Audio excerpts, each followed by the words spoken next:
The security guard thought he was just doing his job when he told the young black woman to leave. He had no idea she was the last person he should have confronted.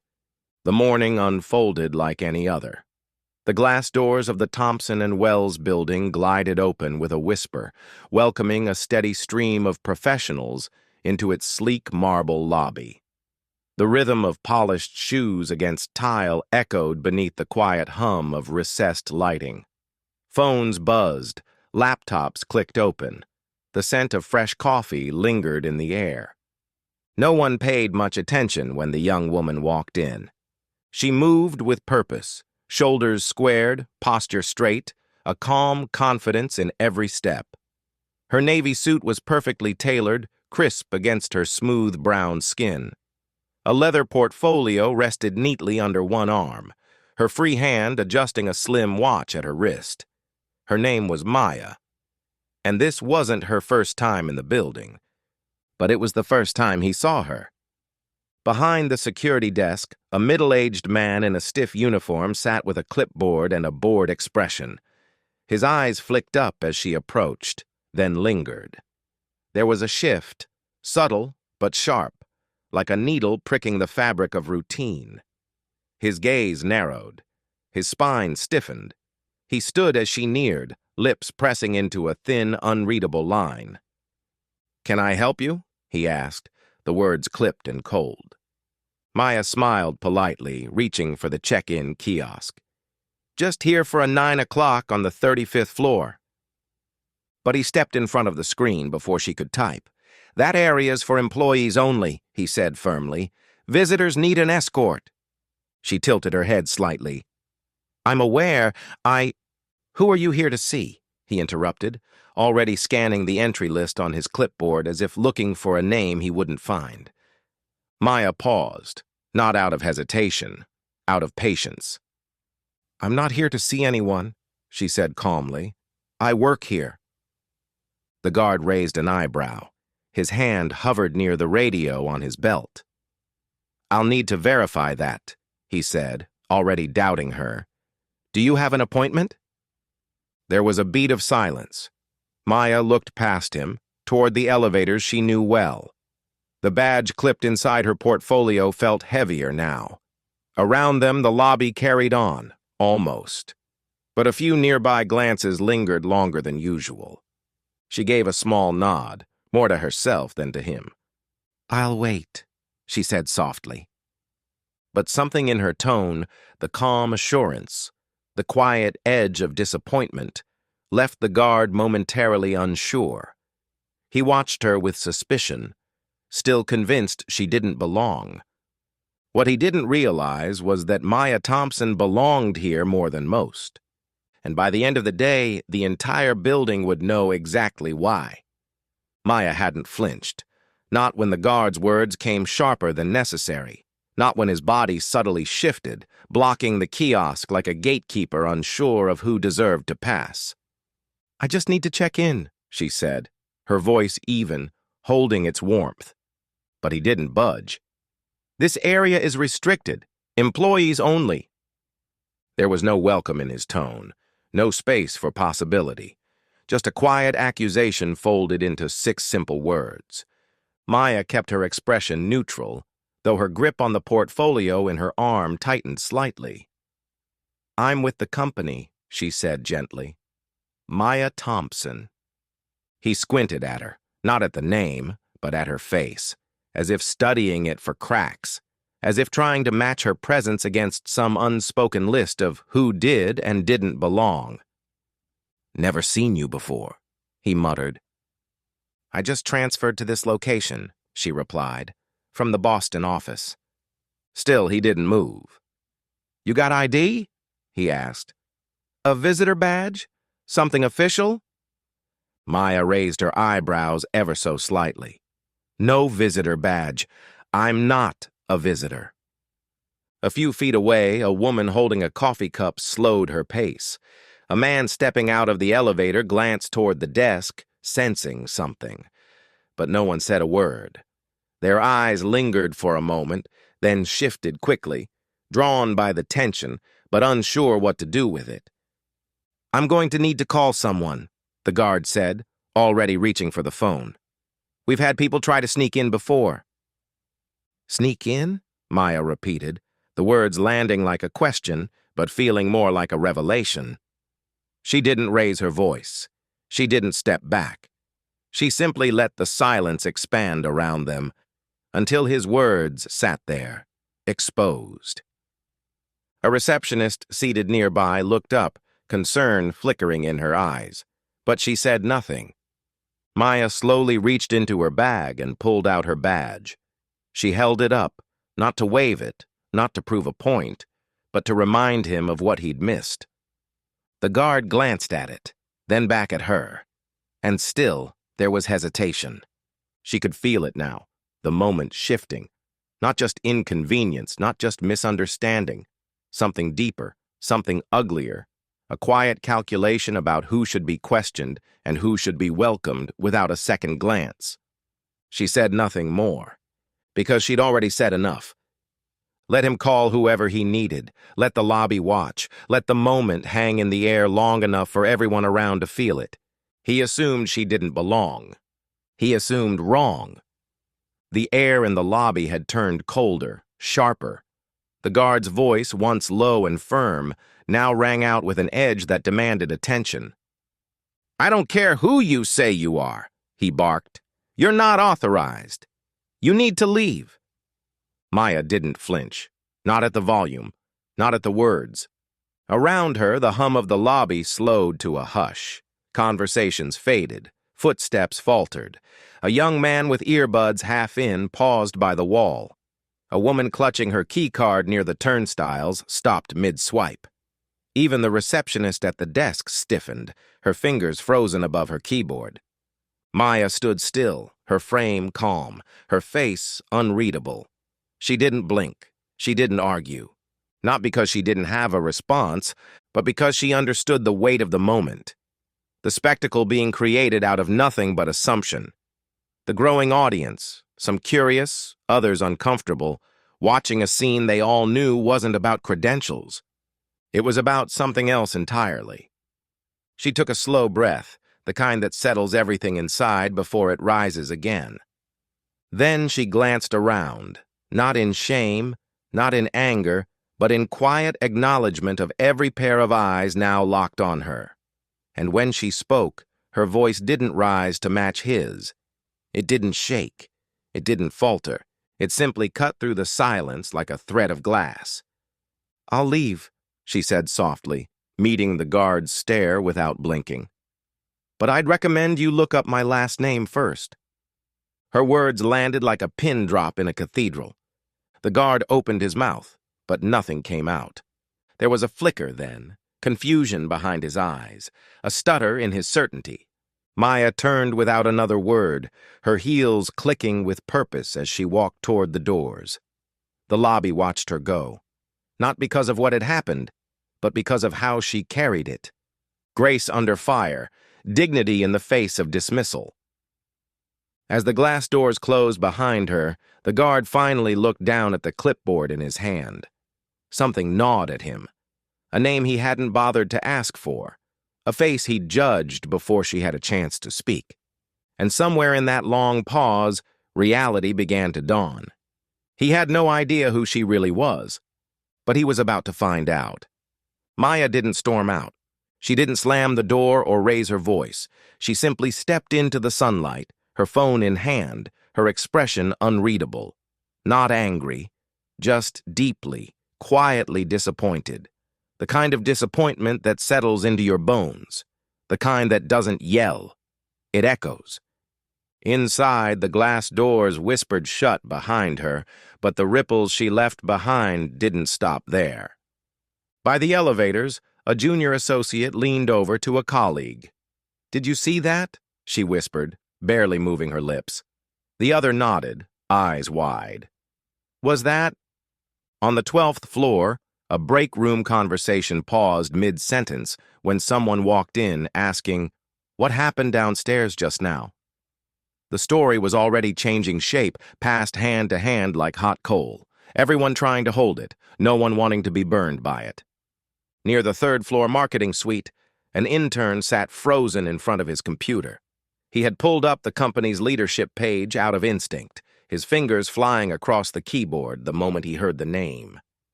And there she was, Maya Thompson, Harvard MBA, Director of Innovation, spearheaded 3 multi-million-dollar campaigns before the age of 30. Known for her work on inclusive tech ecosystems, praised in Forbes, profiled in Fast Company. And one more line, bold and impossible to miss, daughter of Ronald Thompson, CEO of Thompson & Wells. The intern swallowed hard. His eyes flicked from the screen to the hallway. "Oh my God," he whispered to himself. On the 6th floor, someone pulled out their phone, typing fast. "You're not going to believe what just happened in the lobby." The message pinged across departments, threads of speculation unfurling before the hour hand moved. People who had once shaken Maya's hand in meetings now whispered her name like a ghost story. Not out of fear, out of shame, out of knowing they hadn't stepped in, out of realizing someone had messed upper badly.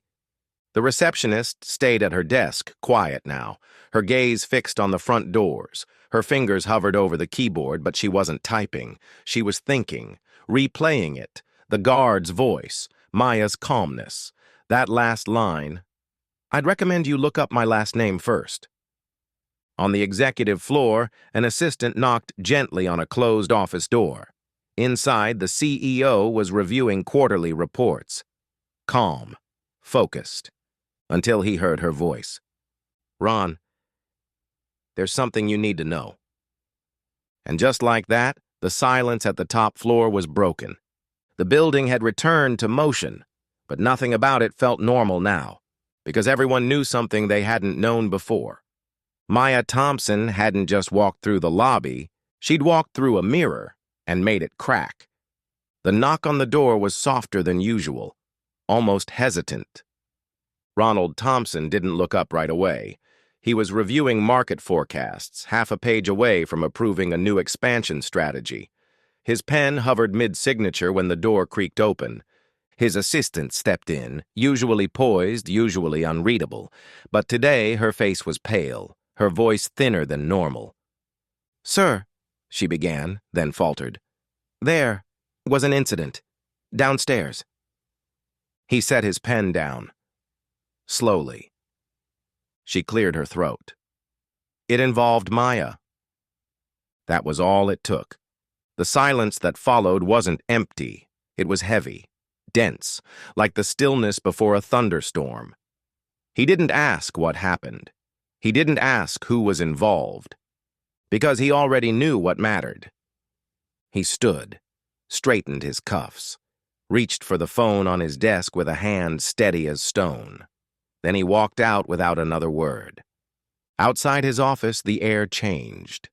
People turned when they saw him, because Ronald Thompson didn't leave his floor in the middle of the morning. Not without warning. Not like this. His pace was calm, but every step held purpose. His shoulders, always broad with presence, seemed wider now, like he was carrying something invisible, or preparing to drop something heavy. The elevator dinged. He stepped in. Alone. No briefcase, no entourage, just his phone in one hand and a storm building in the quiet lines of his face. The ride to the ground floor was silent, but inside, the wheels had already begun to turn. He was thinking about Maya, not just as an employee or as his daughter, but as a woman who had walked into her workplace and been treated like a stranger in her own home. He was thinking about what that meant, and what needed to happen next. By the time the elevator doors opened, the lobby had settled into a tense quiet. The security guard stood near the desk, fidgeting slightly, his confidence shaken. The receptionist looked up and straightened immediately. Then she saw him. So did everyone else. Ronald Thompson stepped into the lobby like a man walking into court. Every eye turned, every breath held. He didn't raise his voice, he didn't demand. But the moment he entered the room, the balance of power shifted. And in that instant, The guard understood. Not just that he'd made a mistake, but that the reckoning for it had already begun. The shift was subtle at first. The receptionist, who'd smiled at the guard every morning for months, wouldn't meet his eyes. A few employees bypassed the front desk entirely, choosing the side entrance with barely a glance in his direction. Something had changed. He could feel it in the air, thicker now, heavier, like the moment before a downpour. And then the doors opened. The sound was the same as always, glass sliding against glass, but this time, it stopped conversations mid-sentence. Ronald Thompson stepped into the lobby with the kind of presence that didn't need introduction. No coat, no briefcase, just his phone in one hand and a storm in his eyes. His jaw was tight, his stride deliberate. He wasn't here for pleasantries. The guard straightened instinctively, chest puffed, posture sharp, but it didn't help. The CEO walked past the reception desk without breaking stride, stopping just feet away, eyes locked. For a beat, no one spoke. And then, in a voice as cold as steel but smooth as glass, Ronald said, "You dismissed my daughter." The words hit like a gavel, loud only because of the silence they sliced through. The guard opened his mouth, then closed it again. His face paled. Sir, I didn't know," he stammered. "She didn't identify herself. She didn't say—" Ronald cut him off with a look. Just a look. "She didn't need to," he said quietly. She was calm, respectful, professional. She walked into her place of work, a building her ideas helped shape, a company she's helped grow, and you saw only what you wanted to see. The receptionist froze mid-typing. Two junior analysts near the coffee cart stopped pretending not to listen. "You saw a young black woman and assumed she didn't belong," Ronald continued, his voice still low, but every syllable landing with precision. "You didn't ask her name. You didn't check her ID. You didn't even give her the decency of a full sentence before deciding she was a threat." The guard's shoulders slumped, excuses fading from his tongue. Ronald took a step closer, not to intimidate, but to drive the truth home. "This building stands because of people like her," he said, "and let me be clear, no one gets to question her place here, not even you." A long silence followed, the kind that doesn't just fill a room, it exposes it. Then Ronald turned. He didn't wait for a response. He didn't need one. The message was already delivered, and the damage was already done. The lobby doors opened again, and this time, Maya walked in beside her father. She wasn't escorted. She wasn't led.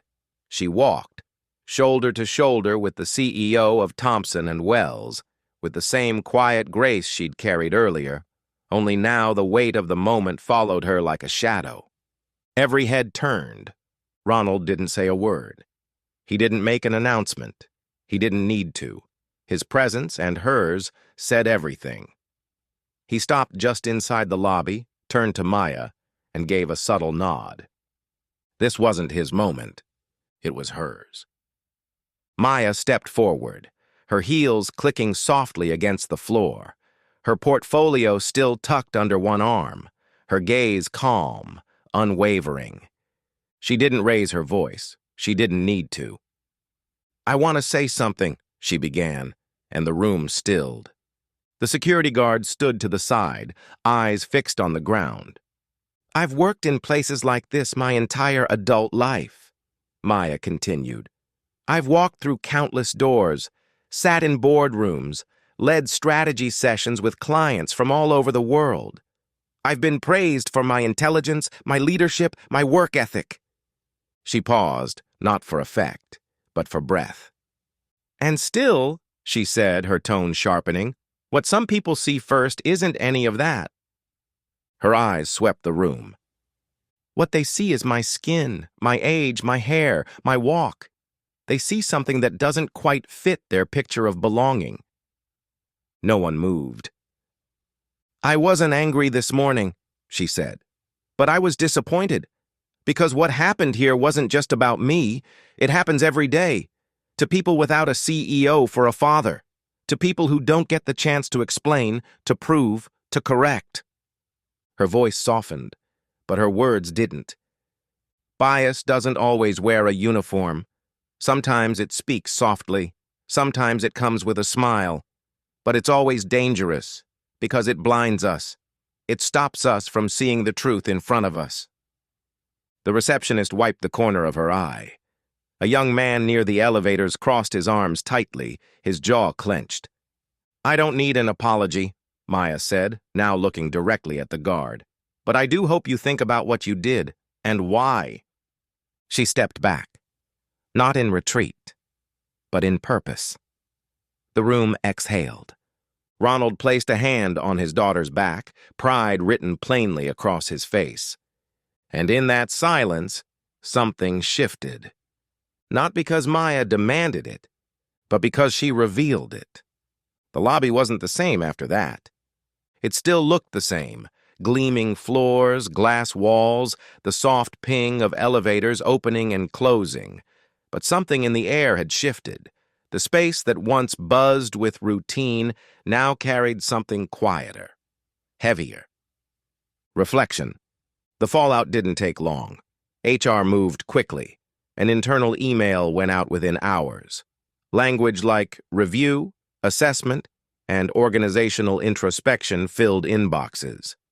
But this wasn't just about saving face. Something real had been broken, and people felt it. By the end of the week, the security guard was gone. No big announcement, no headlines, just a quiet absence that said enough. But it wasn't just about him. The company launched an inclusion audit, an honest one, anonymous surveys, department check-ins, open forums with no scripts and no filters. A town hall was scheduled for the following Tuesday, and for the first time in a long time, employees weren't rolling their eyes. They were leaning in. Because this wasn't about policy, it was about culture. Maya was invited to lead a new initiative, Equity from the Ground Floor. A title she hadn't asked for, but one she accepted with quiet resolve. Not for her own sake, but for the people who never got their moment in front of the room. She didn't use it as a podium. She used it as a mirror. In meetings, people sat a little straighter. In elevators, they paused before making assumptions. The glances, the side comments, the quiet judgments. People began to notice them. In themselves. In each other. One intern spoke up during a department check-in. "I keep thinking about how I watched it happen," she admitted. "And I didn't say anything. I just assumed she wasn't someone important, and that says more about me than I want it to." No one scolded her. No one shamed her. They just listened, because that's where change starts. Not in perfect words, but in uncomfortable honesty. Even the lobby changed. People started to slow down, not just to swipe a badge or greet a receptionist, but to remember. What happened there hadn't been loud. It hadn't ended in violence, but it had exposed something. The entrance became more than just a checkpoint. It became a marker, a place where assumptions met consequence, where silence got interrupted, where a woman walked in with grace and left a company changed.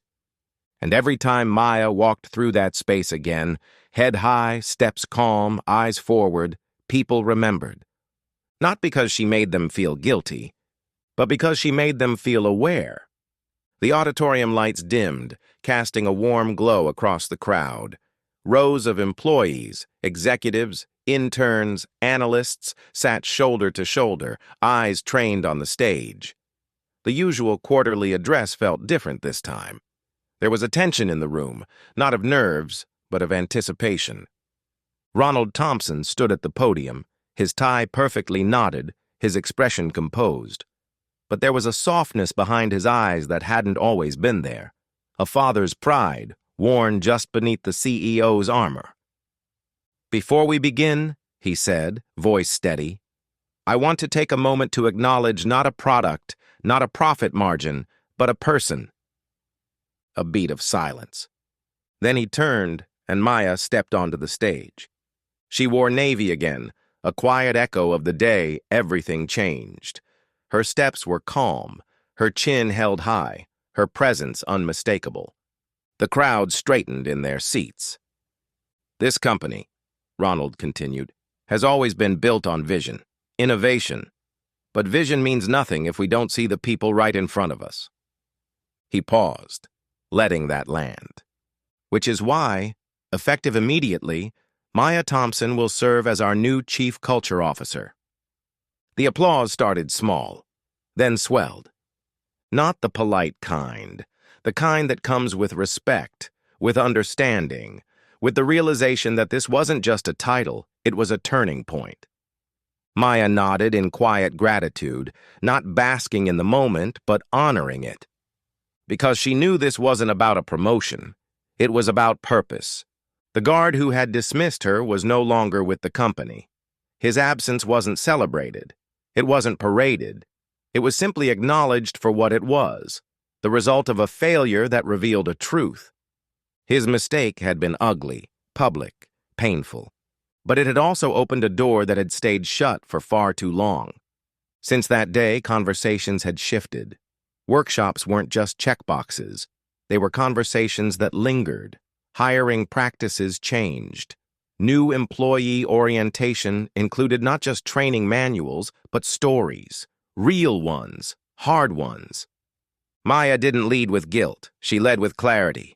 She reminded the company that culture isn't built in conference rooms. It's built in doorways, at front desks, in every first impression we choose to make. And she reminded them that sometimes the most transformative lessons don't come in polished pitches. They come in moments that feel uncomfortable, personal, real.